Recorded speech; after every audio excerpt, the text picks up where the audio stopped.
attended the school from 82 to, must have been 82 to 90.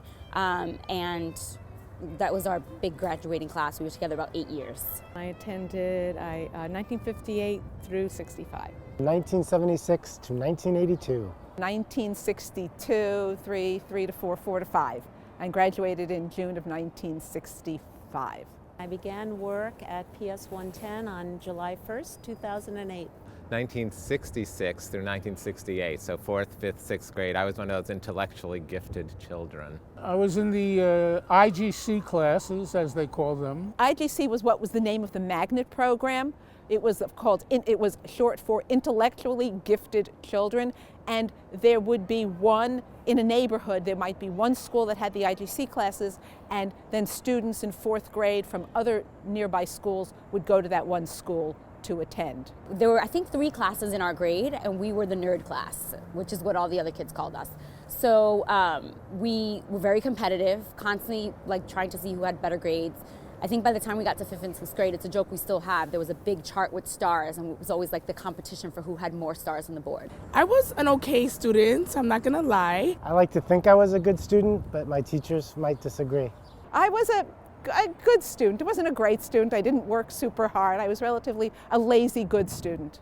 Oh, it was so great. No, I didn't. I was a terrible student. I was a terrible student in 1st and 2nd grade. We enjoyed school, but we did not like going to school. I don't think it was a question of enjoying or not enjoying. You just went to school every day.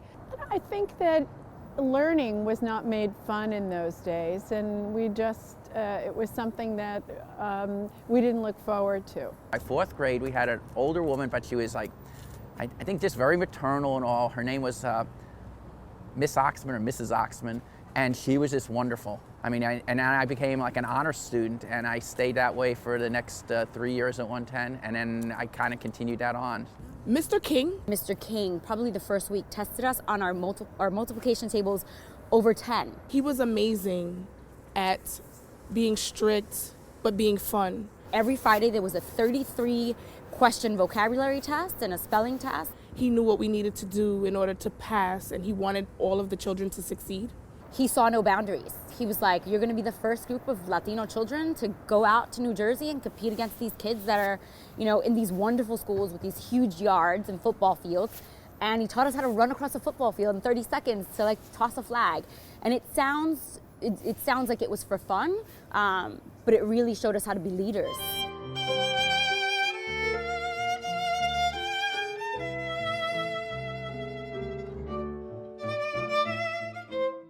There was a teacher who was a particularly fearsome person who was in charge of monitoring the kids as we lined up, named Mr. Elk.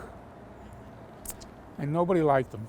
I remember particularly Miss Dalton, who was very old. I don't know how old she really was, but to us she seemed very old and very tall and very sort of overwhelming. But she had one silly aspect, which was kids used to go to the Guggenheim Dental Clinic. The school would send trips of kids to get taken care of their dental work if they didn't have their parents able to do it. And she used to say, they're going to Googie, Googie. It's really silly, Googie, going to Googie. Which was so out of character. She just otherwise was a very kind of fearsome person. In 4th grade, my favorite teacher of all time was this Orthodox Jewish woman named Mildred Handel. She had started out teaching here as Millie Cohen, but then she got married and she became Mildred Handel. And 4th grade coincided with the British invasion and also the beginning of the Motown invasion. And she turned our classroom into a British wonderland. There were British flags, and we listened to Beatle records and dissected the lyrics, and we did the play Oliver, where I had a part and I also directed it. And it's so great because we were a little young for the British invasion. I was probably only 8 years old. So when you're 8, you basically listen to what your parents tell you to. But we were taught to have our own musical taste at such an early age, and that's priceless. Miss Sloat, the music teacher. We had a music teacher, Miss Bertola. There was, at that time, a whole string orchestra that somehow she managed to teach all of us how to play. She would play pieces of classical music, and she would put a story to it, which was make it very interesting, to kids that age and to me. My oldest had a teacher named Miss, what's her name again? Miss Brooks, like the teacher on the old TV program. He had her in the second grade, and he loved her. Miss Brooks, who was a really she wasn't never our teacher, but she was involved in a lot of the things in the school. Very outspoken, beautiful. She died of an asthma attack during the school year. 29 years old, on her way to school. And a lot of the teachers were very close to her, and at the end of the year, we had this amazing dance festival, which I don't know if they still do, but we had a dance festival where every class came out into the yard, and it was the big thing that you waited for. And two of the teachers, Miss West and Mr. Laurie, put together a wonderful tribute to Miss Brooks along with her class. That was bad. That was, that everyone, that's parent and children, that hits you hard. Because teacher's like a parent. Yeah. Either a brutal, sadistic parent or a loving parent. First, a parent. When I was in kindergarten, my teacher was Miss Grinnon, and she was a lovely woman. And the memory that stands out in my mind the most was one day at the easel, painting at the easel, and looking out the window that was right near the easel. And I remember wearing my father's shirt, buttons down the back, sleeves rolled up. That's what we used as smocks. And I remember looking out the window at this tree, and it must have motivated me because I painted a tree. And I painted the trunk and the branches blue, and then I remember mixing pink paint and different colors and painting a tree of all different kinds of fruit. And I remember thinking there are pears and apples and oranges and grapefruits and every fruit I can think of. And I remember that experience because it was this feeling looking at the tree that I felt like I was taking in the world. I remember this feeling, and I remember looking at this tree and feeling like, wow, out of nothing, I made this tree. It must have been very meaningful to me my whole life because I did become an art teacher and eventually a preschool art teacher, very young children. And whenever I see them paint at the easel, I remember that because sometimes I want to move forward and encourage them. And sometimes I feel, I want them to have that experience. I step back and let them just be alone at the easel and take in whatever they can take in.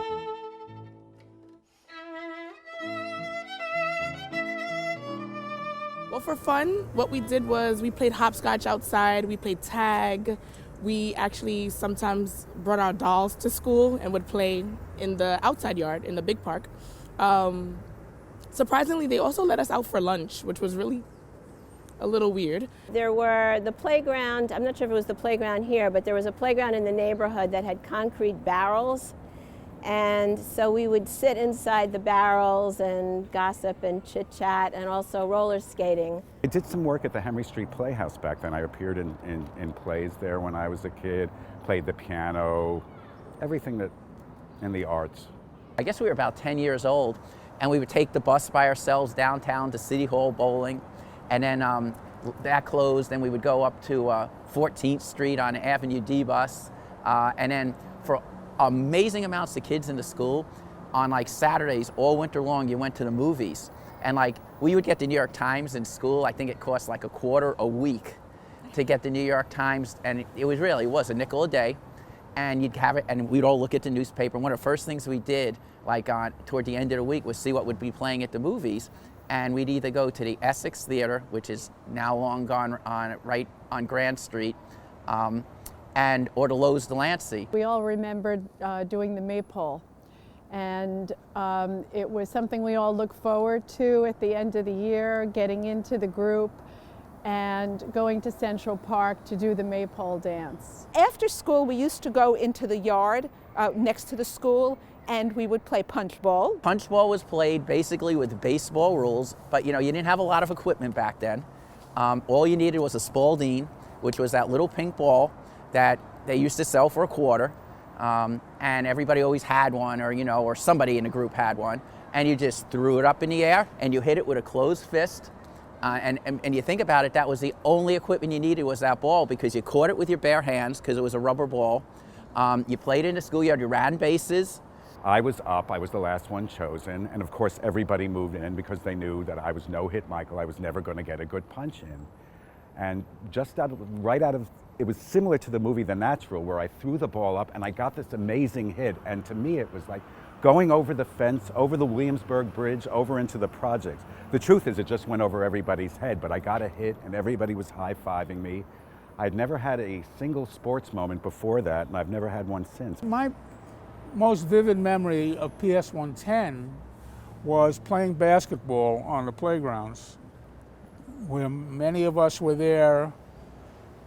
When it was the weekend, we were there from sun up to sundown. And some of the best basketball games in the city took place on that playground. Players from around the city like Kareem Abdul-Jabbar, who was then Lou Alcindor when he was in high school, would come down here and played in pickup games here. We used to run through the bottom of this building playing tag. We played Skellies and Ring-a-Levio. And something called Ring-a-Levio. I don't know if you know that game.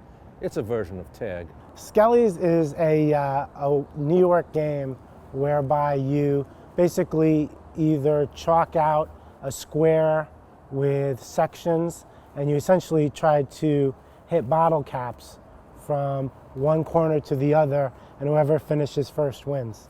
And of course, we were not allowed in that building to do that. It was all through in those days, nobody would kidnap you or kill you. At least it didn't get into the papers. Nobody knew about this stuff. We'd be running around there and they'd be screaming and yelling at us. Best part.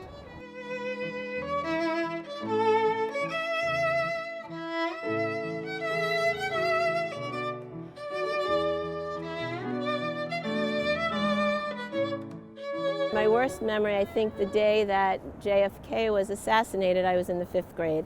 And we had had a math test that I had not done well on. It was about area and perimeter, which for some reason that subject matter escaped me for a while. They used to have messages over this loudspeaker system sometimes from the principal, and I think that he made an announcement. The announcement came on the PA that the president had been shot, and everybody was very, very shocked. 3rd grade class trip to the United Nations. And, in 3rd grade, you're very young and innocent and all.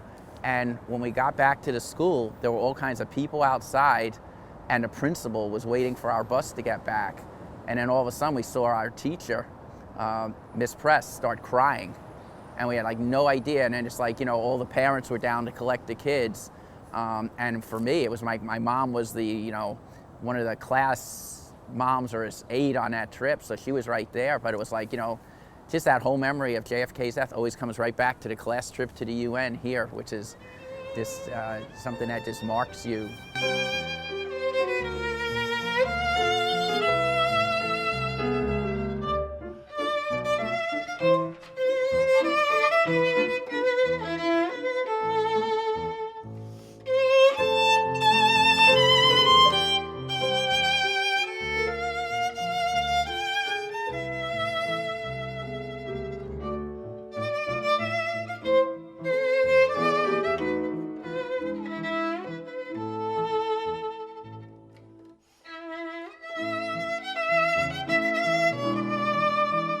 It feels great being here.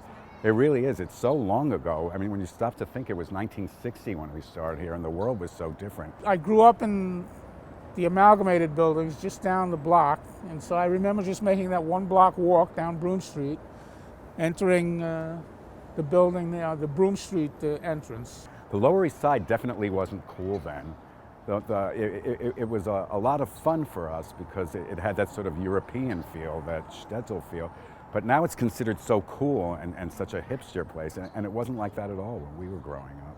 No matter what, because the Lower East Side is diverse and will probably remain diverse, the school will always reflect that diversity. It's amazing how you never know once you're going to school what the impact is going to either leave on you or not leave on you. But everything that I've learned at PS110 has definitely prepared me for my life now. You don't think about your life except when it's in contrast. It was normal for me to be here and have the life I did. Be a little Jew girl in fist fights, learning to read, figuring out the Lower East Side. It was just how it was. It was normal. And only looking back do I see that in the midst of great adversity, we were ferocious kids, and we had teachers who cared. And that what I got from the streets of the Lower East Side and from 110 are the rare gifts of sort of a strength and a perseverance and a determination.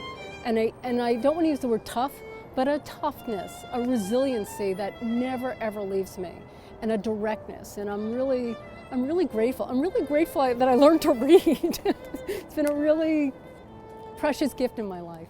So, yay 110.